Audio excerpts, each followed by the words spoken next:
নবীদের মসজিদ, যে মসজিদে নামাজ পড়েছেন ৭০ জন নবী। মানুষকে সঠিক পথ দেখানোর জন্য মহান আল্লাহ যুগে যুগে অসংখ্য নবী ও রাসূল পৃথিবীতে পাঠিয়েছেন। এর মধ্যে সবশেষ ও সর্বশ্রেষ্ঠ নবী হযরত মুহাম্মদ সাল্লাল্লাহু আলাইহি ওয়াসাল্লাম সহ এই মসজিদে ৭০ জন নবী নামাজ আদায় করেছেন। ফলে ইসলামের ইতিহাসের অত্যন্ত গুরুত্বপূর্ণ একটি মসজিদ এটি। সৌদি আরবের মিনার আল-দিবা পর্বতের পাদদেশে এই মসজিদের অবস্থান। নাম মসজিদুল খাইফ। মসজিদের সামনে স্থাপিত সাইনবোর্ডে ৭টি ভাষায় লেখা রয়েছে মসজিদের নাম। স্যান্ডেলিনা সো, রূপচর্চায় আভিজাত্য। সেখানে বাংলাতেও লেখা আছে আল খাইফ মসজিদ। খাইফ বলা হয় এমন স্থানকে যা পাহাড়ের ঢালু অংশে এবং পানির প্রবাহ থেকে উঁচুতে অবস্থিত। আবার দুই পাহাড়ের মধ্যবর্তী উপত্যকা ভূমিকেও খাইফ বলেন আরবরা। মিনার দক্ষিণে ছোট জামারার কাছে এই প্রাচীন মসজিদটি অবস্থিত। হযরত মুহাম্মদ সাল্লাল্লাহু আলাইহি ওয়াসাল্লাম মিনায় অবস্থানকালে এই মসজিদে নামাজ আদায় করতেন। বৃহদাকার এই মসজিদের উঁচু মিনারগুলো বেশ দূর থেকে পাহাড়ের চূড়ার সঙ্গে পাল্লা দিয়ে দাঁড়িয়ে আছে। নবী সাল্লাল্লাহু আলাইহি ওয়াসাল্লাম বিদায়ী হজে মসজিদে খাইফে নামাজ পড়েছেন। এই মসজিদের অনেক ফজিলত হাদিস ও ইতিহাসের গ্রন্থসমূহে উল্লেখ আছে। ঐতিহাসিক বর্ণনা এসেছে এই মসজিদের দৈর্ঘ্য ছিল ১২০ মিটার এবং প্রস্থ ছিল ৫৫ মিটার। সে হিসেবে এটি ছিল ওই সময় আরব অঞ্চলের সবচেয়ে বড় মসজিদ। এমনকি তখন মসজিদে হারামের চেয়েও বড় ছিল এই মসজিদের আয়তন।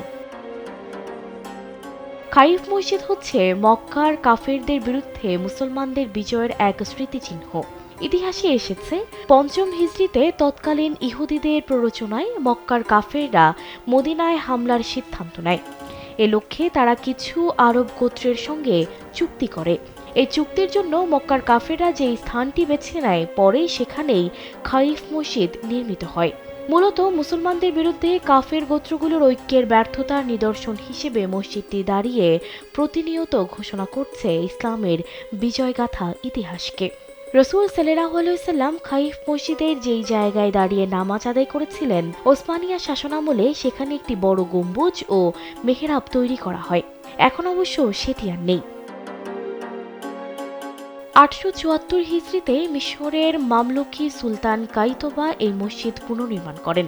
মসজিদের ওই স্থাপনাটি কয়েক দশক আগ পর্যন্ত বিদ্যমান ছিল। এখন থেকে ৩ দশক আগে ১৪০৭ হিজরিতে এই মসজিদ পরিবর্ধন ও পুনর্নির্মাণ এক বিশাল পরিকল্পনা হাতে নেওয়া হয়। পরিকল্পনার অংশ হিসেবে মসজিদের আয়তন আগের চেয়ে ৪ গুণ বাড়িয়ে প্রায় ২৫,০০০ বর্গমিটার করা হয়। খাইফ মসজিদে এখন ৩০,০০০ মুসল্লি একত্রে নামাজ আদায় করতে পারেন। মসজিদের ৪ কোণায় অবস্থিত ৪টি সুউচ্চ মিনার মসজিদটিকে দান করেছে অপার সৌন্দর্য।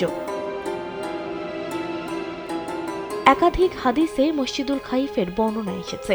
আব্দুল্লাহ ইবনে আব্বাস রাদিয়াল্লাহু তাআলা আনহু থেকে বর্ণিত, রাসূল সাল্লাল্লাহু আলাইহি ওয়াসাল্লাম বলেছেন, ৭০ জন নবী মসজিদুল খাইফে নামাজ আদায় করেছেন। ইয়াজিদ ইবনে আসওয়াদ রাদিয়াল্লাহু তাআলা আনহু বলেন, তিনি রাসূল সাল্লাল্লাহু আলাইহি ওয়াসাল্লামের সঙ্গে হজ করেছেন এবং নবীজি সাল্লাল্লাহু আলাইহি ওয়াসাল্লামের সঙ্গে মসজিদুল খাইফে ফজরের নামাজ আদায় করেছেন।